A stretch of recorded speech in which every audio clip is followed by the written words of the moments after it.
Friends, Romans, Cardboardians, it's great to be here at the 40th year. It's the 110th. Yeah, I knew it was a lot. Anyway, brilliant. Now, I need to try and press this the right way around, right? Brilliant, okay. So, really good to see you. I shall try and stick to my 5 minutes if I possibly can. And by the way, I'm very, very excited because, you know, these lovely cardboard sort of cubey things, well, my face is on one of them. I found it outside. And I took a photo and immediately sent it to my mum. Literally, my mum, my kids, my sister, my work colleagues, and the kids messaged back WTF, you know, smiley face, party emoji, poo emoji, dog emoji for some reason, I'm not sure what that's about. Anyway, so when you go out the door, there's going to be a pile of 2 because I'll have stolen the top one, it'll be in my car, and I'll be driving back towards Bristol very fast with it, okay? This is the pinnacle of one's career. You do not get your face on the side of an SPA box in many other, you know, careers. So thank you. Right, employment law. This is a picture of my phone, as you know, and this is a reminder of the fact that this is the number to call for your SPA helpline, and this is the email address. And remember that as a member, remember that the members of Womble's song like that, isn't there? Yeah, the B side of anyway. Remember as a member what a Womble you are, that you can call and get your 15-minute call for free. You see, there you go, he's off. Yes, I did it, fantastic.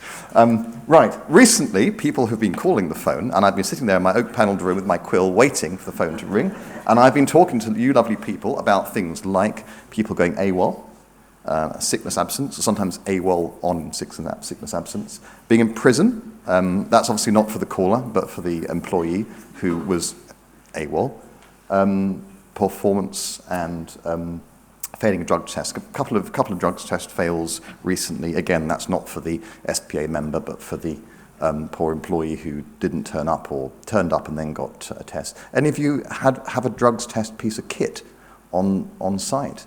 Some of you may have, yeah? And some of you have a breathalyzer on site. And that's sort of been a bit more common, but yeah, you can get more and more interesting bits of tech nowadays. You people be driving around your site on a forklift truck or whatever, you want to know that they're safe. So very briefly, the newest thing, which is rather sweet because it's also about new people, is neonatal care rights. So these are going to be coming in, and it's going to be rather like, I guess, parental leave and that sort of thing. Something which parents can get if their baby is unfortunate enough to need to be on neonatal care. So their baby has to be in hospital on the, whatever it is it the NICU? And if they are in neonatal care within these parameters, then the parents, both parents, will have the right to some statutory neonatal leave and the resulting pay that's the same as the minimum sort of parental leave, maternity leave, and so on. That's coming in from the 6th of April. But only if the baby needs to stay in hospital during this early period. So hopefully not many of your people will need that. The Employment Rights Bill. Last time I spoke to you, of course, we hadn't had the election yet because it was June.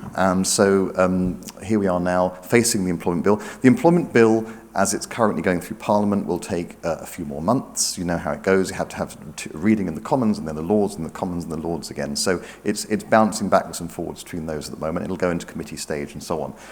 It's got most of what we predicted, and it's got most of what was in the Labour manifesto, but not all of it.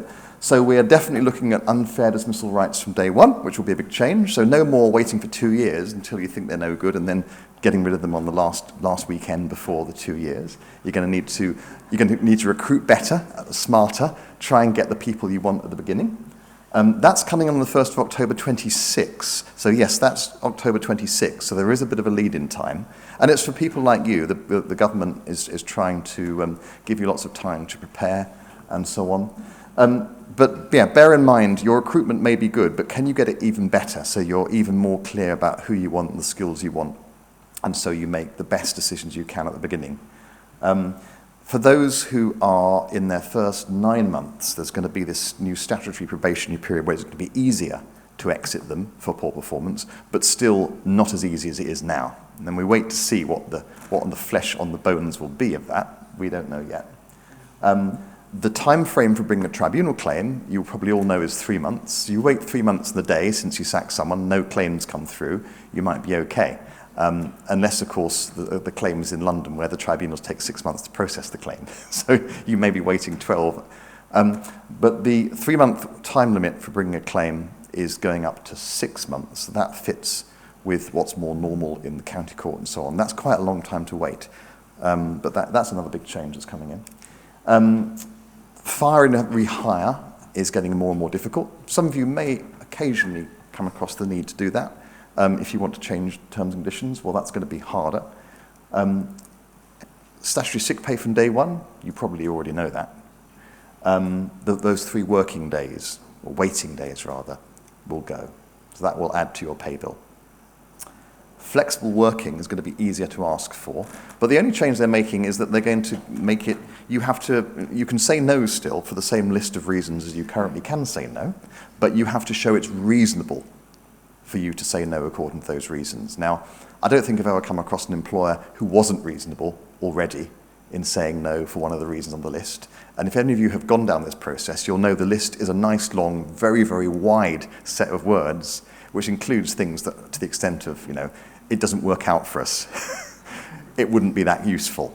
So the list hasn't changed, but you've now got to show you're reasonable. So I suppose some deeply, deeply unreasonable. Any deeply unreasonable employers in the room?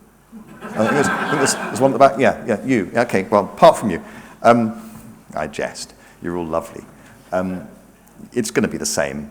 But also remember that flexible work includes the right to work from home, which I'm sure some of your operatives would love to do, but also will not work out so well. What else is happening? Trade unions. Anyone had trade unions knocking on the door in the last year or two when they didn't before? I think there's going to be more and more of that. And trade union rights to try and get recognised by you, to organise on your premises with your people, to get access, to give information and so on, that's going to be increased. That you may be completely okay with that, or it may be a slight imposition. But again, this is difficult law, and not many employment lawyers actually know much about trade unions. So come and please give me a call. If you have the trade union bang on the door, want to come in and organise a meeting, by all means, ring the hotline, have a chat with me. It's going to get easier for them to demand recognition. 0 hours contracts are being banned. Parental leave from day one, as opposed to waiting for 6 months.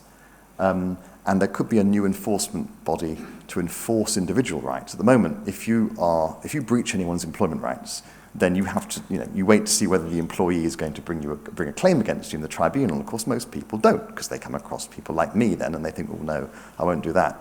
But the government's thinking of bringing an enforcement body that can pick up anyone's individual rights and bring them instead. Now, at the moment, of course, HMRC do it for holiday.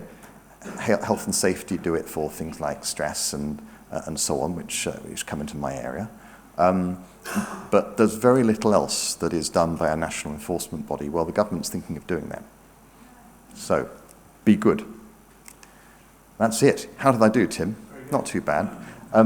I will be looking forward to talking to the bar and someone buying me a drink. In fact, they're probably free, aren't they? Thank you very much. Be good, be safe.